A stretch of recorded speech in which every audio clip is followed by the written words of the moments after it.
ಎಲ್ಲರಿಗೂ ನಮಸ್ಕಾರ. ನಾನು ಡಾಕ್ಟರ್ ವೆಂಕಟರಮಣ ಹೆಗಡೆ, ವೇದ ಆರೋಗ್ಯ ಕೇಂದ್ರ, ನಿಸರ್ಗ ಮನೆ, ಸಿರ್ಸಿ, ವೇದ ವೆಲ್ನೆಸ್ ಸೆಂಟರ್. ಸಿರ್ಸಿಯಲ್ಲಿ ಅತ್ಯಂತ ಪ್ರಕೃತಿದತ್ತವಾದಂತಹ ಪರಿಸರದಲ್ಲಿ ಪ್ರಕೃತಿಯ ಮಧ್ಯೆ ವೇದ ವೆಲ್ನೆಸ್ ಸೆಂಟರ್, ನಿಸರ್ಗ ಮನೆ ಕಾರ್ಯನಿರ್ವಹಿಸ್ತಾ ಇದೆ. ಈ ಒಂದು ಆಸ್ಪತ್ರೆಯ ವಿಶೇಷ ವಿಭಾಗ ಅಂದರೆ ಅದು ಕರುಳು. ಈ ಕರುಳಿನ ತೊಂದರೆಗಳನ್ನು ಕಡಿಮೆ ಮಾಡುವಂತಹ ವಿಶೇಷವಾದಂತಹ ಒಬ್ಬ ವೈದ್ಯ ವಿಜ್ಞಾನಿ, ಸ್ಪೆಷಲ್ ಡಾಕ್ಟ್ರು ನಮಗೆ ಸಿಕ್ಕಿದ್ದಾರೆ, ಡಾಕ್ಟರ್ ವಿಷ್ಣು ಅವರು.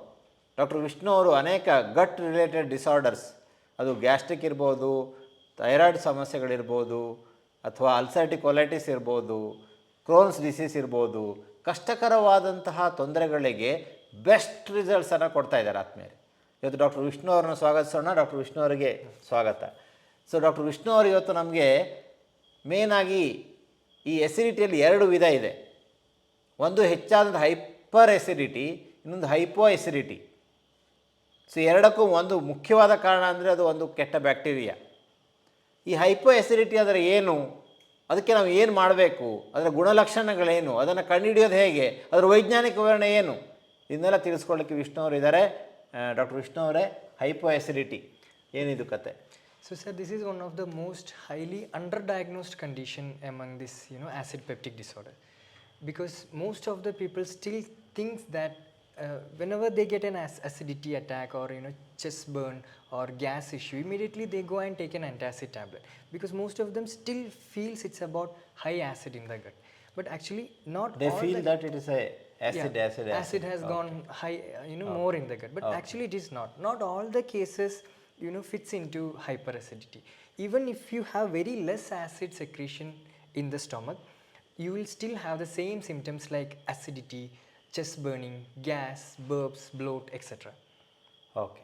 ಸೊ ಹಾಗಾದರೆ ಆತ್ಮೀಯರೇ, ಎಲ್ಲರೂ ಕೂಡ ಎಸಿಡಿಟಿಯನ್ನು ಬರೀ ಎದೆ ಉರಿ ಬರುವಂಥದ್ದು, ಆ್ಯಸಿಡ್ ಹೆಚ್ಚಾಗಿರುವಂಥದ್ದು ಅಂತ ಅಂದ್ಕೊಂಡು ಆ್ಯಂಟಾಸಿಡ್ ತಗೊಳ್ತಾ ಬರ್ತಾರೆ. ಆದರೆ ಕೆಲವು ಕೇಸುಗಳಲ್ಲಿ ಶೇಕಡ how many percentage use? May be 40% of cases, 40, ಶೇಕಡ 100ರಲ್ಲಿ 40ರಷ್ಟು ಮಂದಿಯಲ್ಲಿ, ಜನರಲ್ಲಿ ಹೈಪೋ ಎಸಿಡಿಟಿ ಇರುತ್ತೆ. ಅಂದರೆ ಆ್ಯಸಿಡ್ ಸೆಕ್ರೇಷನ್ ಕಡಿಮೆ ಇರುತ್ತೆ, ಇದರಿಂದಾಗಿ ಸಮಸ್ಯೆ ಬರುತ್ತೆ. ಅದನ್ನೇ ಡಾಕ್ಟರ್ ವಿಷ್ಣು ಅವರು ಪ್ರತಿಪಾದಿಸ್ತಾ ಇದ್ದಾರೆ. ಸೊ ಅದನ್ನು ಕಂಡುಹಿಡಿದು ಆ ಆ್ಯಸಿಡ್ ಸೆಕ್ರೇಷನ್ನ ಸರಿ ಮಾಡಿಬಿಟ್ರೆ ಮೂಲ ಕಾರಣಕ್ಕೆ ಟ್ರೀಟ್ಮೆಂಟ್ ಕೊಟ್ಟಾಗಾಯ್ತು. ಸೊ ಇಲ್ಲಿ ಮೂಲ ಕಾರಣಕ್ಕೆ ಚಿಕಿತ್ಸೆ ಕೊಡೋದು ಭಾಳ ಮುಖ್ಯ ಆದ್ಮೇಲೆ. ಸೊ ಆ ಒಂದು ದೃಷ್ಟಿಯಿಂದ ನಾವು ಈಗ ತಿಳ್ಕೊಳ್ಳೋಣ, ಈ ಹೈಪೋ ಎಸಿಡಿಟಿ ಅಂದರೆ ಏನು, ಅದಕ್ಕೆ ಕಾರಣ ಏನು ಅಂತ. So acid secretion is very very important in our gut, because if you don't have acid in the stomach, you can't digest many of the food. Example, like you eat eggs or you eat fish, chicken, any protein rich food, dal, anything. So this protein rich foods can be digested only if your acid if you have the presence of acid in the stomach. That even our stomach acid pH range from 0.8 to 2.2. So it's very highly acidic. So ನಮ್ಮ ಹೊಟ್ಟೆ acidic ಇರುತ್ತೆ, ಹೊಟ್ಟೆ acidic ಇರಬೇಕು ಅಲ್ವಾ, ಇದ್ರಷ್ಟೇ ಜೀರ್ಣಕ್ರಿಯೆ ಸಾಧ್ಯ. ಪ್ರೋಟೀನನ್ನು, ಮೊಟ್ಟೆಯನ್ನು, ದಾಲನ್ನು, ಕಾಳುಗಳನ್ನು ಕಡಿಮೆ ಅದನ್ನು ಡೈಜೆಸ್ಟ್ ಮಾಡ್ಕೋಬೇಕು ಅಂದರೆ ಅದಕ್ಕೆ ಆ್ಯಸಿಡ್ ಬೇಕು. ಸೊ ಆ್ಯಸಿಡ್ ಇದ್ದರಷ್ಟೇ ಅದು ಡೈಜೆಷನ್ ಆಗ್ಲಿಕ್ಕೆ ಸಾಧ್ಯ ಇದೆ. ಅಲ್ಲಿಗೆ ನಮಗೆ ಆ್ಯಸಿಡ್ ಅನ್ನುವಂಥದ್ದು ಹೊಟ್ಟೆಯಲ್ಲಿ ಬೇಕು ಅನ್ನುವಂಥದ್ದು ಅರ್ಥ ಆಯ್ತು. So that's why most of the peoples who have hypoacidity gets immediately bloating after they eat protein rich food. So ಯಾವಾಗ ಊಟವನ್ನು ಮಾಡ್ತಾರೆ ಆಗ ಬ್ಲೋಟಿಂಗ್, ಹೊಟ್ಟೆ ತೊಳಸ್ದಂಗೆ ಆಗೋದು, ಬ್ಲೋಟಿಂಗ್ ಆಗೋದು, ಹೊಟ್ಟೆ ಉಬ್ಬರಿಸ್ದಂಗೆ ಆಗೋದು ಆಗ್ತಾ ಇದ್ದರೆ ಅದು ಖಂಡಿತವಾಗಿ ಹೈಪೋ ಆಸಿಡಿಟಿ ಆಗಿರುತ್ತೆ. ಹಾಗಾದರೆ ಊಟ ಆದಮೇಲೆ ಬ್ಲೋಟಿಂಗ್ ಆಗ್ತಾ ಇದೆ, ಹೀಗಾದರೆ ಖಂಡಿತವಾಗಿ ಇದು ಹೈಪೋ ಆಸಿಡಿಟಿ ಆಗಿರುತ್ತೆ. ಮತ್ತೆ ಹೇಗೆ ಕಂಡುಹಿಡಿಬೋಣ ಈ hypo acidity? So we can do a specific test to differentiate whether it is hyper acidity or hypo acidity. So it's simple test called as apple cider vinegar test. So this apple cider vinegar, everybody knows it's highly acidic in nature. So you take 1 teaspoon of apple cider vinegar, mix it in 1 teaspoon of water and consume it before your food, so that now your stomach has little bit of acid secretion. After that you have protein rich foods like eggs or something like that, you feel better. But if you feel better, then that means you have low acid in the stomach. But sometimes patients will have more gas, burps, bloating after taking the apple cider vinegar. That indicate it's a hyperacidity condition. So ಭಾಳ simple ಆಗಿದೆ ಆದ್ಮೇಲೆ. Apple cider vinegar medical ಶಾಪಲ್ಲಿ ಸಿಗುತ್ತೆ, ಅದನ್ನು ತಂದ್ಕೋಬೇಕು. So 1 glass ನೀರಿಗೆ ಅಥವಾ ಅರ್ಧ glass ನೀರಿಗೆ 1 ಸ್ಪೂನ್ ಆ್ಯಪಲ್ ಸಿಡರ್ ವಿನೆಗರ್ನ ಹಾಕಿ ಆಹಾರಕ್ಕಿಂತ 10 ನಿಮಿಷ ಕುಡಿಯೋದು, ಆಹಾರಕ್ಕಿಂತ 10 ನಿಮಿಷ ಮುಂಚೆ ಕುಡಿಯೋದು, ಕುಡಿದು ಆಹಾರವನ್ನು ಸೇವಿಸೋದು. ಸೊ ನಿಮಗೆ ಕಂಫರ್ಟಬಲ್ ಆಗಿದೆ ಅಂದರೆ ಅದು ಖಂಡಿತವಾಗಿ ಹೈಪೋ ಎಸಿಡಿಟಿ ಆಗಿರುತ್ತೆ. ಅದು ಕಂಫರ್ಟಬಲ್ ಆಗಿಲ್ಲ, ನಿಮಗೆ ಮತ್ತೆ ಬ್ಲೋಟಿಂಗ್ ಆಗ್ತಾಯಿದೆ, ಆ್ಯಸಿಡಿಟಿ ಅನ್ನಿಸ್ತಾ ಇದೆ ಅಂದರೆ ಅದು ಹೈಪರ್ ಆ್ಯಸಿಡಿಟಿ. ಸೊ ಒಂದು ಈ ಸಿಂಪಲ್ ಟೆಸ್ಟಿಂದ ನಮಗೆ ಗೊತ್ತಾಗುತ್ತೆ ಹೈಪೋ ಆ್ಯಸಿಡಿಟಿಯ ನಮಗಿರೋದು ಹೈಪರ್ ಆ್ಯಸಿಡಿಟಿಯ ಅಂತ. ಸೊ ಆ್ಯಪಲ್ ಸಿಡರ್ ವಿನೆಗರ್ ಎಲ್ಲ ಊರಿನಲ್ಲೂ ಎಲ್ಲ ಮೆಡಿಕಲ್ ಶಾಪಲ್ಲೂ ಸಿಗುತ್ತೆ. ತಂದು ಪ್ರಯೋಗ ಮಾಡಿ ನೋಡಿ, ಫಸ್ಟು ಕಂಡುಹಿಡೀರಿ ನಿಮಗಿರೋದು ಹೈಪೋ ಆ್ಯಸಿಡಿಟಿನ ಹೈಪರ್ ಆ್ಯಸಿಡಿಟಿನ ಅಂತ. And one more, we can correlate the same thing with some blood test and confirm whether it is hypo or hyper. So vitamin B12. So vitamin B12 tend to be always very low in patients who have hypoacidity because so hypo acidity ಇದ್ದಂಥವ್ರಲ್ಲಿ vitamin B12 ತುಂಬ ಕಡಿಮೆ ಇದೆ. yes, because without acid you can't absorb vitamin B12 properly. Acid ಜಾಸ್ತಿ ಹೊಟ್ಟೆಯಲ್ಲಿ ಇಲ್ಲ ಅಂದರೆ vitamin B12 absorb ಆಗೋದಿಲ್ಲ. ಹಾಗಾಗಿ ವಿಟಮಿನ್ B12 ಕಡಿಮೆ ಇದ್ದವರಲ್ಲಿ ಹೈಪೋ ಆ್ಯಸಿಡಿಟಿ ಇರುತ್ತೆ, ಹೈಪೋ ಆ್ಯಸಿಡಿಟಿ ಇದ್ದವರಲ್ಲಿ ವಿಟಮಿನ್ B12 ಕಡಿಮೆ ಇರುತ್ತೆ. And one more test, sir, HCl, chloride. You can check your serum chloride because stomach acid is called as HCl. So total chloride levels will be also very low in so ಇನ್ನೊಂದು ಸೀಕ್ರೆಟನ್ನು ವಿಷ್ಣು ಅವರು ಹೇಳ್ತಾ ಇದ್ದಾರೆ, ನೀವು ಸೀರಮಲ್ಲಿ blood ಸೀರಮಲ್ಲಿ chloride ಲೆವೆಲ್ನ HClನ check ಮಾಡಬೇಕು.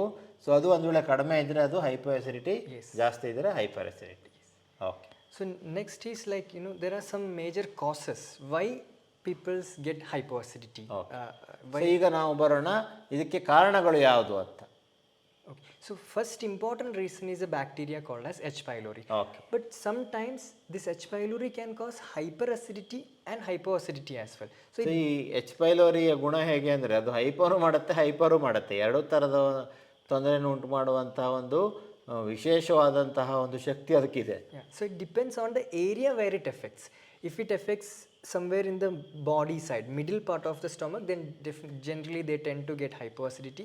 If it affect the lower part, like what we call pylorus or andrum, then it tend to be hyperacidity. So we can understand if you see the endoscopy reports, like we will be able to rule it out which type of may not be completely, but we will be still able to rule out what type of acidity they. So ಅದು ಯಾವ ಹೊಟ್ಟೆಯ ಯಾವ ಭಾಗದಲ್ಲಿ H. pylori ಜಾಸ್ತಿ ಸಂಗ್ರಹ ಆಗಿದೆ ಅನ್ನೋದ್ರ ಮೇಲೆ ಅದು ಹೈಪರ್ ಮಾಡುತ್ತಾ ಹೈಪೋ ಮಾಡುತ್ತಾ ಎಸಿಡಿಟಿಯನ್ನು ಅನ್ನೋದನ್ನು ನಾವು ಗೊತ್ತು ಮಾಡ್ಬೋದು. ಸೊ ಎಂಡೋಸ್ಕೋಪಿ ರಿಪೋರ್ಟ್ ನೋಡಿಯೂ ಕೂಡ ಸಮ್ ಟೈಮ್ ನಮಗೆ ಕಂಡುಹಿಡಲಿಕ್ಕೆ ಸಾಧ್ಯ. So treating H. pylori bacteria is the most important. So if you treat the H. pylori completely, then it's not going to cause no more acid secretion problem, then you are permanently cured from that. Okay. H. pyloriಯನ್ನು ಚಿಕಿತ್ಸೆಗೆ ಒಳಪಡಿಸುವುದು ಇಲ್ಲಿ ಭಾಳ ಮುಖ್ಯ. H. pyloriಗೆ treatment ಕೊಡೋದು ಭಾಳ ಮುಖ್ಯ. So ಏನು ಹೇಳ್ತಾರೆ H. pyloriಗೆ ಯಾವ ಥರ treatment? So one of the gold standard treatment for H. pylori is black cumin. So you can consume more amount of black cumin in the diet, which really helps to treat the H. pylori. ಕರಿ ಜೀರಿಗೆ ಅಂತ ನಾವೇನು ಹೇಳ್ತೇವೆ, ಕಪ್ಪು ಜೀರಿಗೆ ಅಂತ ಹೇಳ್ತೇವೆ, ಅದು ಬಹಳ ಬಹಳ ಒಳ್ಳೆಯದು. ಕಪ್ಪು ಜೀರಿಗೆಯನ್ನು ಪುಡಿ ಮಾಡಿ ನೀವು ಜೇನುತುಪ್ಪದೊಂದಿಗೆ ತೆಗೆದುಕೊಂಡ್ರೆ, especially manuka honey, there is a special type of honey available called as manuka honey. ಏನು Manuka, MANUKA. So ಮನುಕಾ this, ಜೇನುತುಪ್ಪ. this honey also has an anti-H. pylori action. So if you can do this combination, it works even ಮನುಕಾ ಹನಿ ಹಾಗೂ ಈ ಒಂದು ಕಪ್ಪು ಜೀರಿಗೆಯ ಪುಡಿಯನ್ನು 1 spoon ಸೇರಿಸಿ ಬೆಳಗ್ಗೆ ಖಾಲಿ ಹೊಟ್ಟೆಯಲ್ಲಿ ತೆಗೆದುಕೊಳ್ಳೋದು, ಖಾಲಿ ಹೊಟ್ಟೆ. Yes. ಸೊ ಇದನ್ನು ಮಾಡೋದ್ರಿಂದಾಗಿ H. pyloriಯನ್ನು ಕೊಲ್ಲಲಿಕ್ಕೆ ಸಾಧ್ಯ ಆಗುತ್ತೆ. So next, one of the most common reason for hypoacidity is nutrition deficiency. A particular nutrition called as zinc. So if you are deficient in zinc, zinc is required for you to form stomach acid. So if you don't have zinc, then you will tend to develop hypoacidity. So ಈ zinc ಅನ್ನುವಂತಹ ಅಂಶ ಕಡಿಮೆ ಇದ್ದರೆ, zinc ದೇಹದಲ್ಲಿ ಕಡಿಮೆ ಇದ್ದರೆ ಅದು acid ಸೆಕ್ರೇಷನ್ನ ಉಂಟು ಮಾಡೋದಿಲ್ಲ, ಆ್ಯಸಿಡ್ ಪ್ರೊಡಕ್ಷನ್ನ ಉಂಟು ಮಾಡಲಿಕ್ಕೆ ತೊಂದರೆ ಮಾಡುತ್ತೆ. ಹಾಗಾಗಿ ಜಿಂಕ್ ನಮ್ಮ ಬ್ಲಡ್ಡಲ್ಲಿ ಚೆಕ್ ಮಾಡಿಸ್ಲಿಕ್ಕೆ ಆಗುತ್ತಲ್ಲ. So simple like one of the common sign is they get white spots in the nails.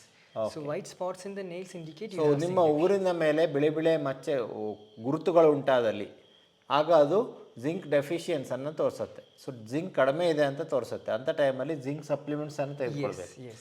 So if you consume maybe 50 to 100 mg of zinc supplement every day, it helps to. So 50ರಿಂದ 100 gram 100 milligram ಜಿಂಕನ್ನು daily ತೆಗೆದುಕೊಳ್ಳೋದ್ರಿಂದಾಗಿ ಖಂಡಿತವಾಗಿ ಒಂದು 2-3 ತಿಂಗಳ ತೆಗೆದುಕೊಂಡ್ರೆ ಈ ಒಂದು H. pyloriನ ಕಡಿಮೆ ಮಾಡಲಿಕ್ಕಾಗತ್ತೆ. ಜೊತೆಗೆ ಅದರಲ್ಲಿ ಸೆಕ್ರೇಷನ್ ಆ್ಯಸಿಡ್ ಸೆಕ್ರೇಷನ್ ನಾರ್ಮಲ್ ಮಾಡಲಿಕ್ಕೆ ಸಾಧ್ಯ ಆಗುತ್ತೆ.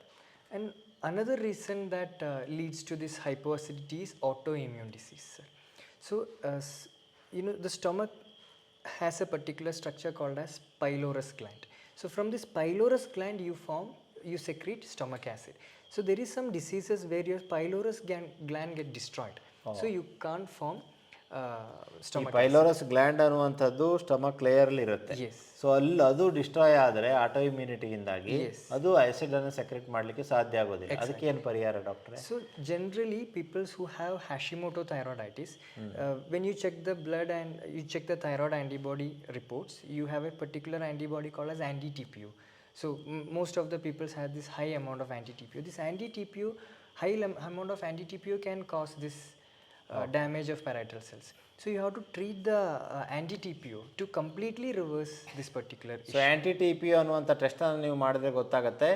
ಸೊ ಅದು ಜಾಸ್ತಿ ಇದ್ದರೆ ಖಂಡಿತವಾಗಿ ಆ್ಯಂಟಿ ಟಿ ಪಿ ಒಗೆ ನಾವು ಟ್ರೀಟ್ಮೆಂಟನ್ನು ಕೊಡಬೇಕು. ನಿಮಗೆ ನಾವು ಅದಕ್ಕೆ ಚಿಕಿತ್ಸೆ ಕೊಡಲಿಕ್ಕೆ ಸಿದ್ಧರಿದ್ದೇವೆ. ಸೊ ನೀವು ಖಂಡಿತವಾಗಿ ಕೆಳಗಡೆ ನಂಬರಿಗೆ ಕಾಲ್ ಮಾಡಿದ್ರೆ ನಾವು ಅದಕ್ಕೆ ಯಾವ ಥರ ಚಿಕಿತ್ಸೆ ಕೊಡಬೇಕು ಅನ್ನೋದನ್ನು ಹೇಳ್ಕೊಡ್ತೇವೆ. ಆ್ಯಂಟಿ ಟಿ ಪಿ ಒ ಟೆಸ್ಟನ್ನು ಮಾಡಿಸಿ ಅಲ್ವಾ? ಸೊ ಇದು ಎರಡನ್ನು ಫಸ್ಟ್ ನೋಡಿ, ಕಡಿಮೆ ಆಗಲಿಲ್ಲ ಅಂದರೆ ಆ್ಯಂಟಿ ಟಿ ಪಿ ಒ ಟೆಸ್ಟ್ ಮಾಡಿಸಿ, ಅದು ಹೈ ಇದ್ದರೆ ಸರಿಯಾದ ಚಿಕಿತ್ಸೆಯನ್ನು ಪಡ್ಕೊಳ್ಬೇಕು. Yes, and one more test is available called as APCA, anti-parietal cell antibody test. Okay. So that is also one of the common tests we can. APCA, anti-parietal cell antibody test. If that is anti-parietal cell antibody test, yes. Okay. Anti-parietal cell antibody ಈ ಒಂದು test high ಇದ್ದಲ್ಲಿ ಇಲ್ಲಿ ಕೂಡ ಸಮಸ್ಯೆ ಇದೆ ಅಂತ ಅರ್ಥ. So ಆಗಲೂ ಕೂಡ ನಾವು ಚಿಕಿತ್ಸೆಯನ್ನು ಪಡ್ಕೊಳ್ಬೇಕಾಗತ್ತೆ.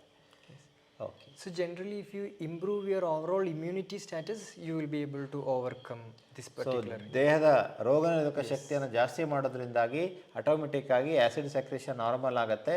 ಸೊ ಈ ಒಂದು ಸಮಸ್ಯೆಯನ್ನು ಕಡಿಮೆ ಮಾಡ್ಕೊಳ್ಳಿಕ್ಕೆ ಸಾಧ್ಯ ಆಗುತ್ತೆ. ಸೊ ಹಾಗಾದರೆ ಇವತ್ತಿನ ಸಂಚಿಕೆಯಲ್ಲಿ ನಾವು ಈ ಒಂದು ಹೈಪೋ ಆಸಿಡಿಟಿ ಅಂದರೆ ಏನು, ಅದಕ್ಕೆ ಕಾರಣಗಳೇನು, ಅದಕ್ಕೆ ಪರಿಹಾರವೇನು, ಅದಕ್ಕೆ ಖಂಡಿತವಾಗಿ ನಾವು ಪರಿಹಾರ ಕೊಡಲಿಕ್ಕೆ ಸಾಧ್ಯ ಇದೆ ಅನ್ನೋದನ್ನು ಕಂಡುಹಿಡಿದ್ದೇವೆ. ಜೊತೆಗೆ ಅದನ್ನು ನಿಮಗೆ ತಿಳಿಸ್ಕೊಟ್ಟಿದ್ದೇವೆ. ಕಂಡುಹಿಡಿದಿದ್ದಾರೆ ನಮ್ಮ ವಿಷ್ಣು ಅವರು. ಅನೇಕರನ್ನು ಅವರು ಚಿಕಿತ್ಸೆ ಒಳಪಡಿಸಿದ್ದಾರೆ. ಎಲ್ರಿಗೂ ಸಕ್ಸಸ್ಫುಲ್ ಟ್ರೀಟ್ಮೆಂಟನ್ನು ಕೊಟ್ಟಿದ್ದಾರೆ. ಸೊ ಹಾಗಾಗಿ ಖಂಡಿತವಾಗಿ ನಿಮಗೆ ಹೈಪೋ ಆಸಿಡಿಟಿ ಇದ್ದರೆ ಈ ಒಂದು ಉಪಾಯವನ್ನು ಮಾಡಿ ನೋಡಿ. ಫಸ್ಟ್ ಹೈಪೋ ಆಸಿಡಿಟಿ ಇದೆಯಾ ಅಂತ ಕಂಡುಹಿಡೀರಿ, ಆಮೇಲೆ ನೀವು ನಮ್ಮನ್ನು ಕಾಂಟ್ಯಾಕ್ಟ್ ಮಾಡ್ಬೋದು ಅನ್ನುವಂಥ ಮಾತನ್ನು ಹೇಳ್ತಾ ಈ ವಿಡಿಯೋನ ಬೇರೆಯವರಿಗೆ ಶೇರ್ ಮಾಡ್ಕೊಳ್ಳಿ. ಜೊತೆಗೆ ನಮ್ಮ ಯೂಟ್ಯೂಬ್ ಚಾನಲ್ ಸಬ್ಸ್ಕ್ರೈಬ್ ಮಾಡಿ, ಬೆಲ್ ಐಕಾನ್ ಒತ್ತಿ. ಡಾಕ್ಟರ್ ವಿಷ್ಣು ಅವರಿಗೂ ಧನ್ಯವಾದಗಳು, ವೀಕ್ಷಕರಿಗೂ ಧನ್ಯವಾದಗಳು.